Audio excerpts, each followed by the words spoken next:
आज अगर हमको खराज अकीदत पेश करना है उन लोगों को जिन्होंने भारत का आईन और संविधान बनाया, तो आपको ताकतवर बनना पड़ेगा, आपको अपनी सियासी लीडरशिप को बनाना पड़ेगा, आप ही की सफों से कोई आपका लीडर बनना पड़ेगा। आज 26 नवंबर है और आज ही के दिन 26 नवंबर 1949 में हमारे मुल्क ने जो संविधान और आईन कॉन्स्टिट्यूशन बनाया गया था, जिसको बनाने में बाबा साहब अम्बेडकर का बहुत बड़ा रोल रहा, उस आईन और संविधान को हमने अडॉप्ट किया और फिर 26 जनवरी 1950 को उस संविधान को लागू कर दिया गया। मैं ये बताना इसलिए ज़रूरी समझता हूँ कि जब हमारे बुज़ुर्गों ने, बाबा साहब अम्बेडकर ने संविधान को बनाया, भारत के आईन को, कॉन्स्टिट्यूशन को बनाया, तो उस संविधान को बनाने से पहले इस मुल्क में आवाज़ सिर्फ दौलतमंदों की थी या उन लोगों की थी जिनके पास ज़मीनात थी या फिर वो बड़े बड़े ऊंचे ख़ानदान से उनका ताल्लुक़ होता था।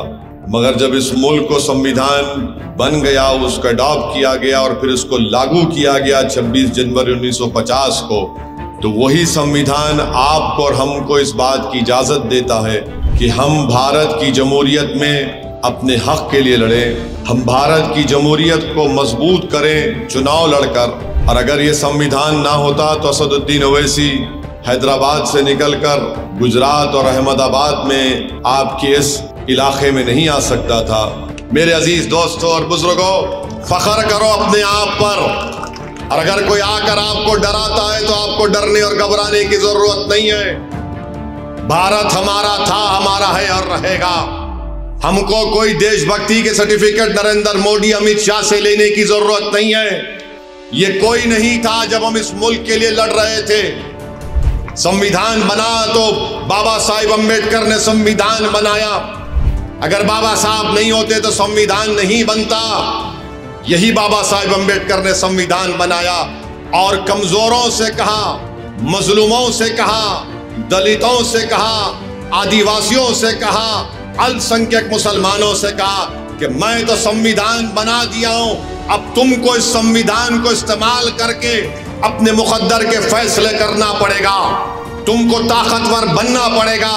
मैं तुमको वोट डालने का इख्तियार दे रहा हूं, तुम वोट के जरिए अपनी लीडरशिप को पैदा करो, अपने कायद को पैदा करो, ताकि तुम्हारी आवाज इस देश के पार्लियामेंट और विधानसभा में गूंजे। आज अगर हमको खराज अकीदत पेश करना है उन लोगों को जिन्होंने भारत का आईन और संविधान बनाया, तो आपको ताकतवर बनना पड़ेगा, आपको अपनी सियासी लीडरशिप को बनाना पड़ेगा, आप ही की सफों से कोई आपका लीडर बनना पड़ेगा।